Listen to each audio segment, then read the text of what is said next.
great way to get a jump start on especially perennial herbs and perennial flowers that you want an abundance of, and you want them to be blooming this year and early.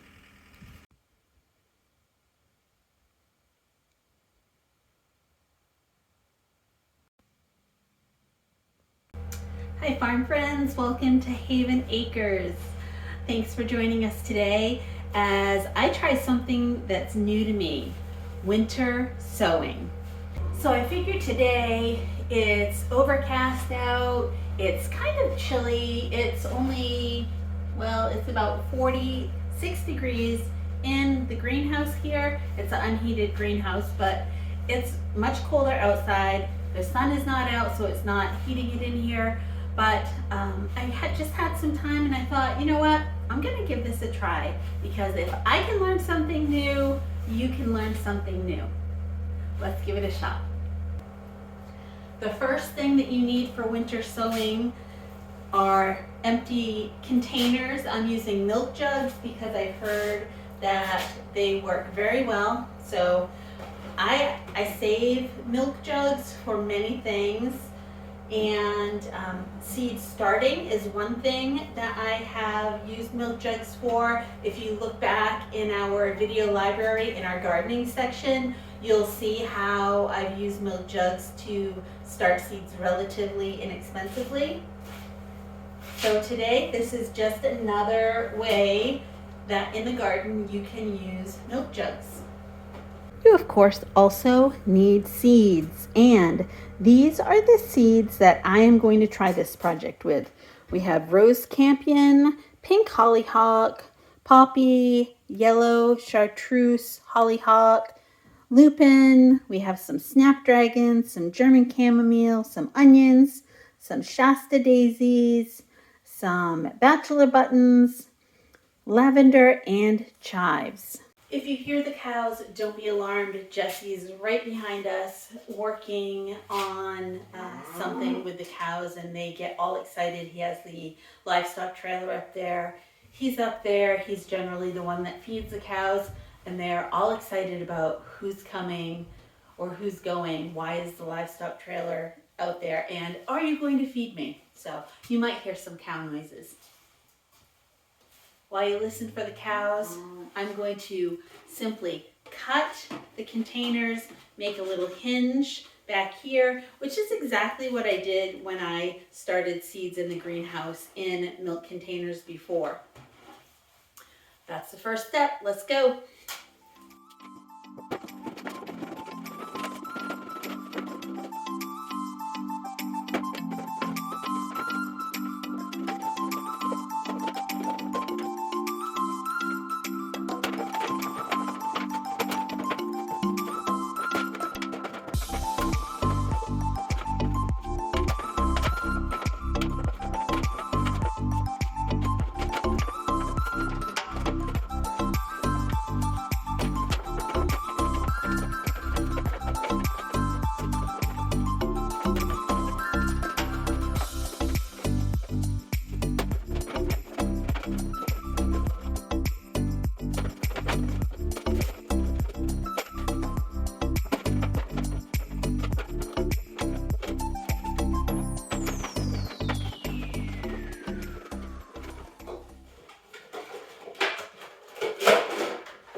You might notice I was really just hacking these things up, because the long and the short of it is, if your cuts are all kinds of wonky like mine are, it doesn't matter. The seeds aren't going to know the difference.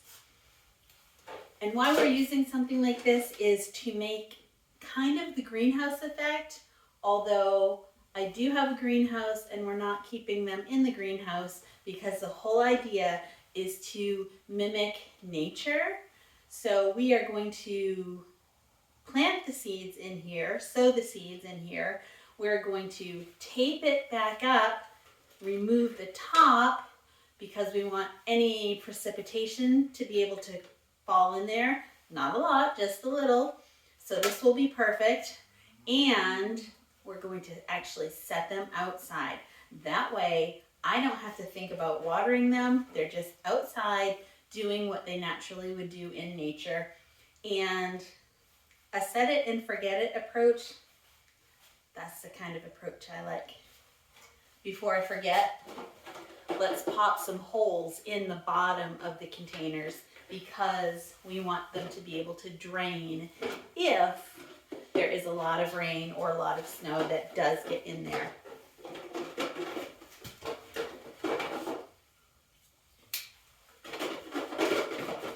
I should have done this before.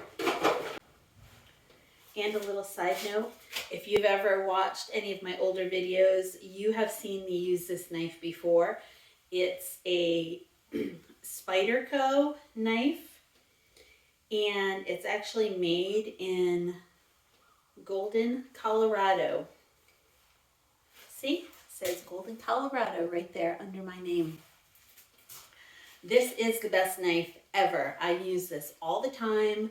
My sister gave it to me many, many years ago, and I do use it. I have broken the tip off it, so one of these days I'll get a new one, but this Spyderco knife has lasted easily, I would say 10 years, and I would get another one in a heartbeat. It is a great all-around knife to have on the farm or the homestead.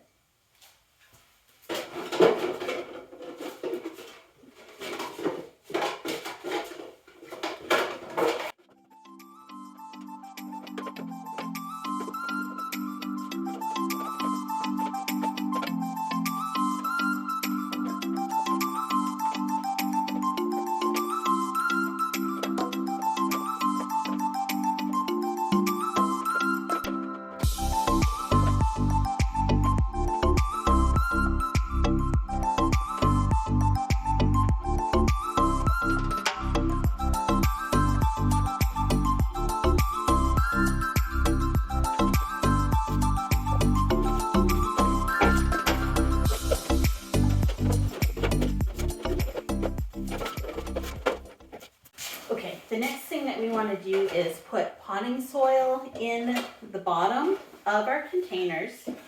And as you can see, this potting soil is dry. It's been out here in the greenhouse and it's just gotten dry. What we want to do is have moist potting soil in our containers. I'm going to add some water up here and then put it in the containers. I may add water after that as well. We'll just see how it goes.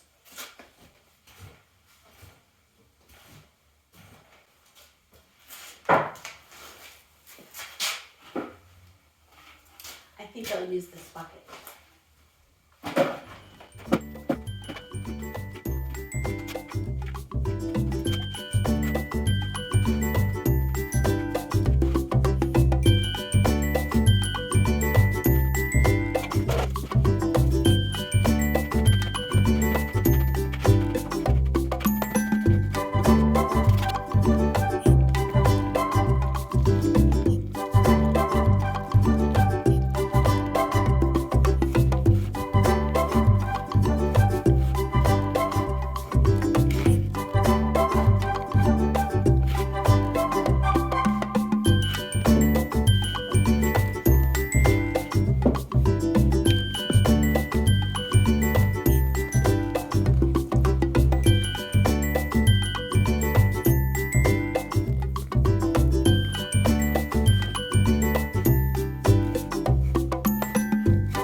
Wow, this is super dusty. Okay, I think that's going to be good. You basically want it to, well, it might be a little wet even. You want it to hold shape without dripping. We're going to go with it. Hands are filthy. And no magical way, we're just going to fill these up.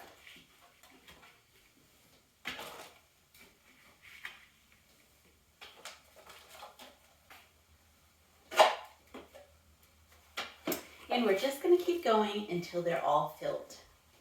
We have our containers with soil in them, and now we want to label the containers. So I put the seeds in front that I want to put in each container, and I'll simply go down through and label the containers. I'm just using a Sharpie, and that way I'll remember what I have.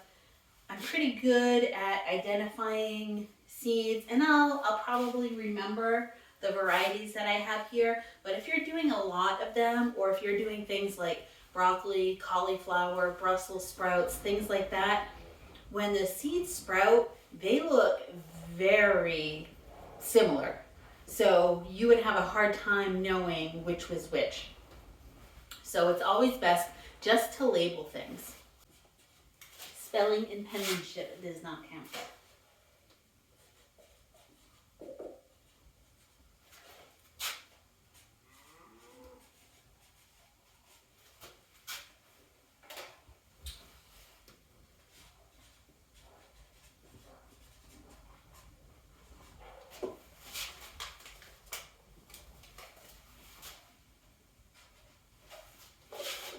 Except I couldn't let that one go.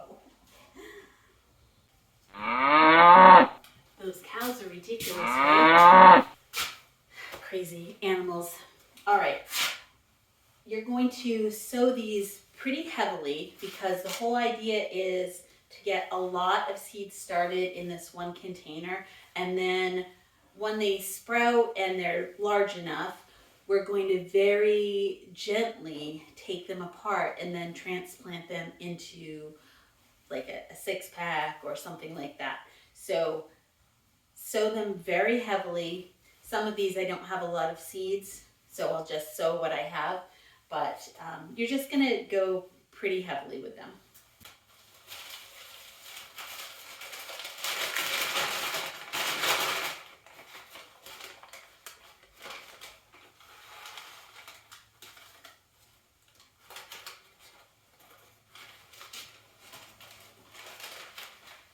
Okay, the lupin, that's all I have. So you can only go so heavy when that's all you have. But nothing fancy, just drop them in there.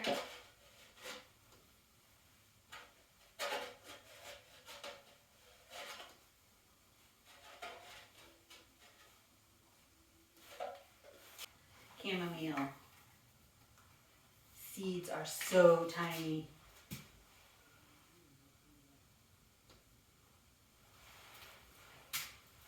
See how tiny they are?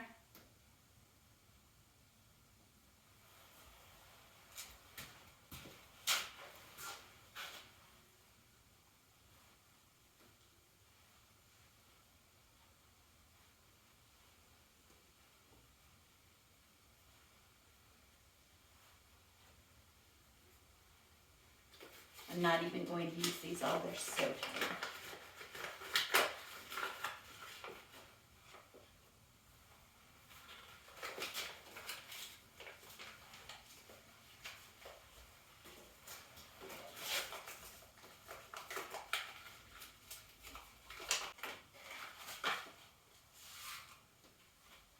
Onions are one of those things you can pack them right in there.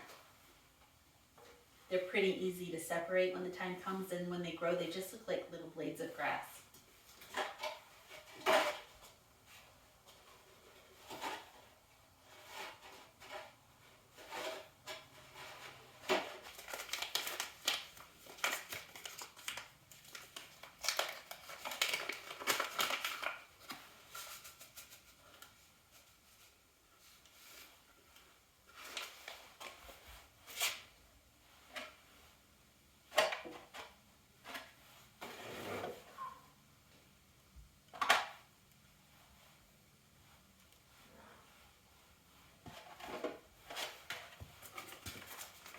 Grow, lavender, grow. these.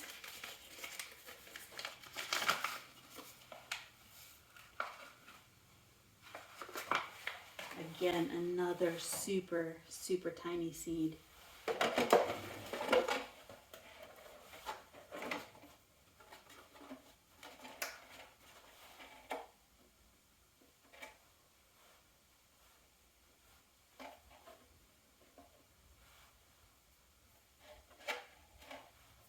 This would be so exciting if this lavender actually grows. I can't even tell you how exciting that would be.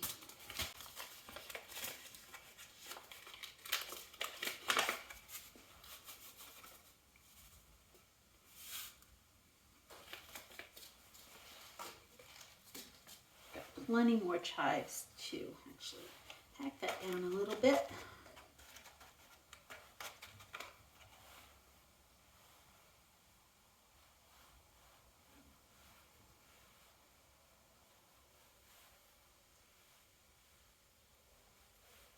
Chives are another one that are easy to separate that also look like grass when they come up. So again, a reason to label because the chives and the onions are going to look very similar when they come up.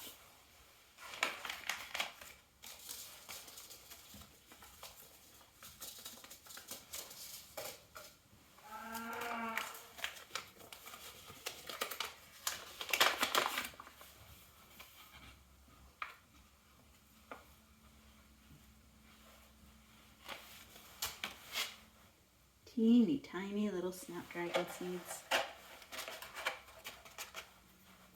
I don't think I need these all actually. Oh, why not? I've got another whole package.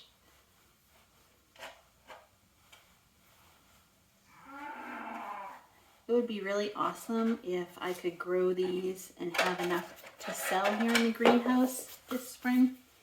So let's give it a shot. I completely forgot the tape that I need to wrap around each container to secure the top to the bottom. I'll be back as soon as I get that done.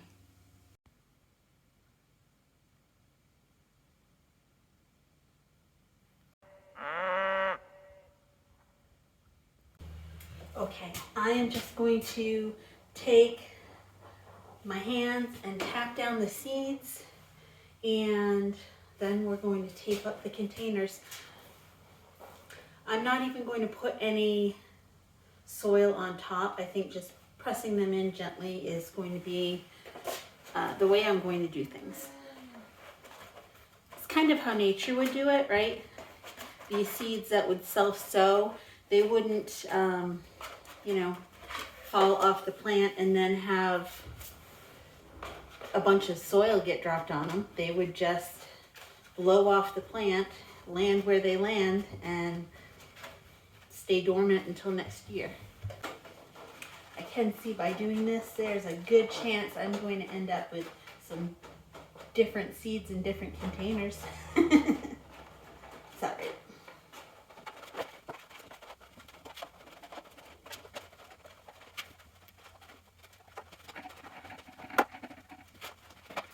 Okay, I changed my mind. I'm going to put a little bit on the top of the hollyhock seeds and the bachelor button seeds because they're larger seeds.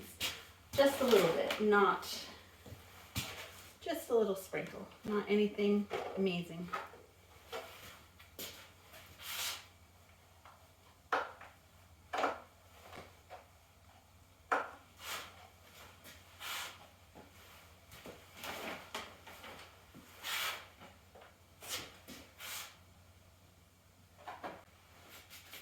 There, that's it. Maybe a little sprig of water on the ones I added soil to.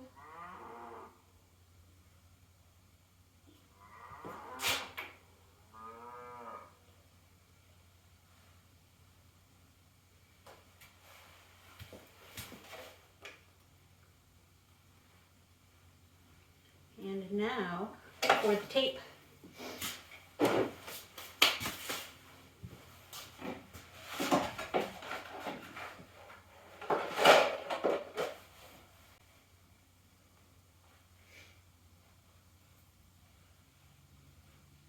what I read was to make a little edge on your tape so that if you need to take the tape off to water or something like that, you have something to grab a hold of.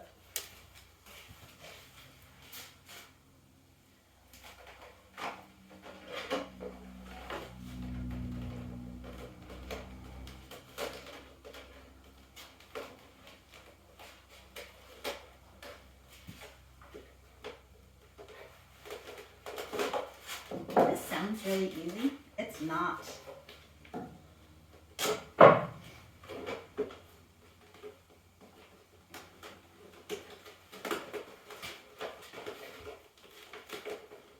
And of course, it's really cold out right now.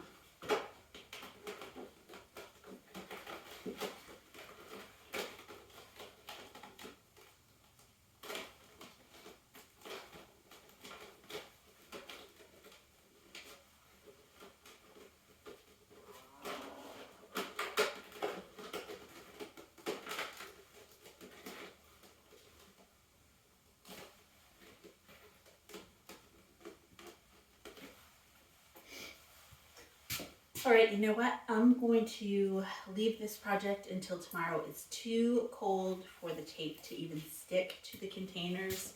It's only 32 degrees in here right now. So I will be back tomorrow to finish this project.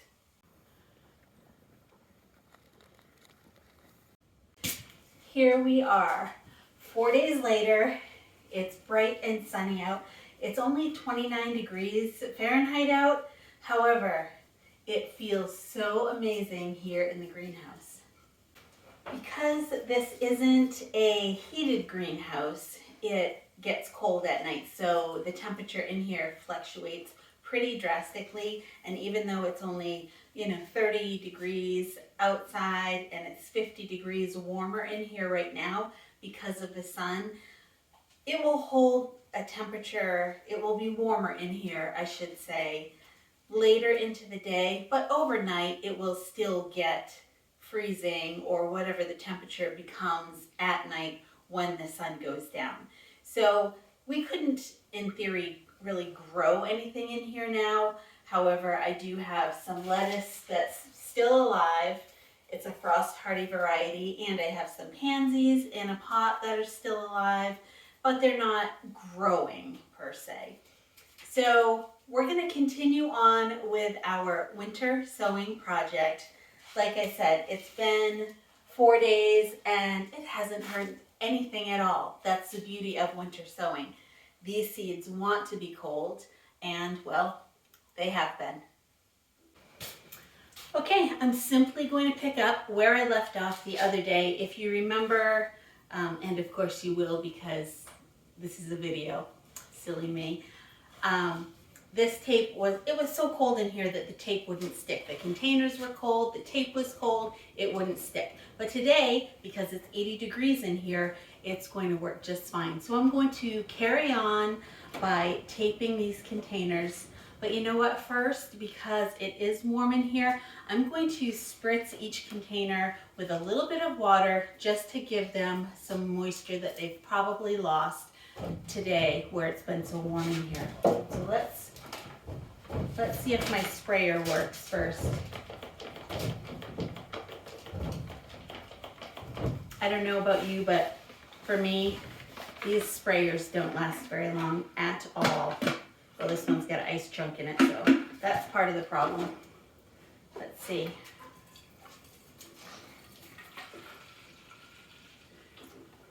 See if we can get it going.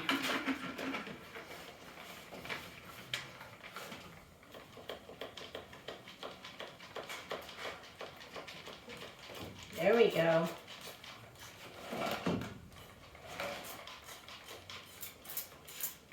So I'm just going to give a light spray on each one.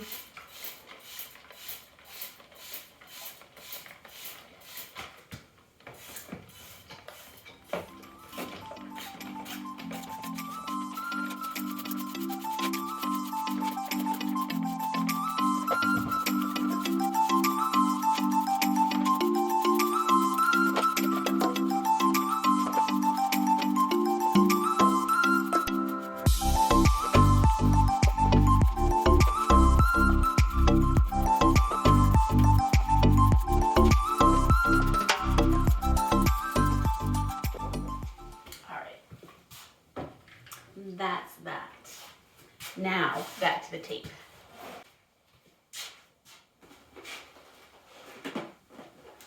And remember, this does not have to be pretty in any way. You're going to just toss them out at the end when you take them apart and take the seeds out and transplant them. So, no big deal.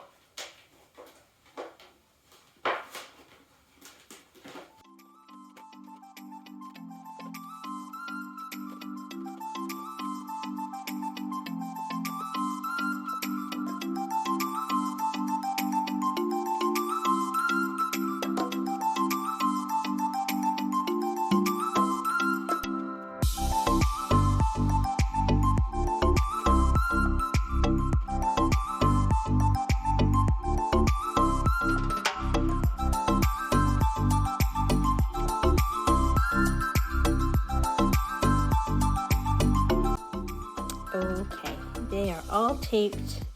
They're not pretty at all. It's not necessary for them to be pretty. They're just taped and covers are off. They are ready to go outside into the snow.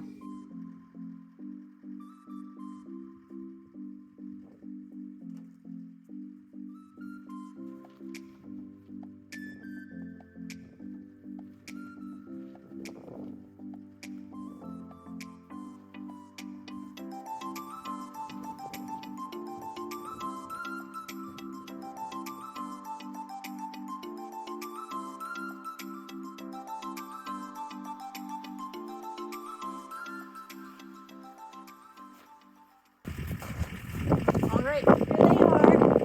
They're south facing, meaning south is over here. So as the sun comes up and moves through the sky, east to west, these will be in full sun for the majority of the day. And they're sheltered from the wind a bit. There's a stone wall back there, and we're down a little bit lower here. The only thing I will watch out for is as the snow melts, they might tip. So I'll just keep track of melting snow. And if we have snow or rain, they'll get watered. If we go for a couple of weeks without having rain or snow, I'll probably just come give them a little mist. But other than that, you just leave them, and when they're ready to sprout, they're going to sprout. So I'll just check them periodically. You know, I won't check them for a couple of weeks at least. But that's it. That's all winter sowing is. So you will find out with me if winter sowing works. And I really hope it does. So thanks for joining us at Haven Acres. We appreciate you being here, and we hope that you've learned something. And if you already winter sow, drop a comment and let me know. Let me know what your favorite thing is to winter sow. We sure do appreciate you. Give us a thumbs up and share with someone who might enjoy this video. Take care.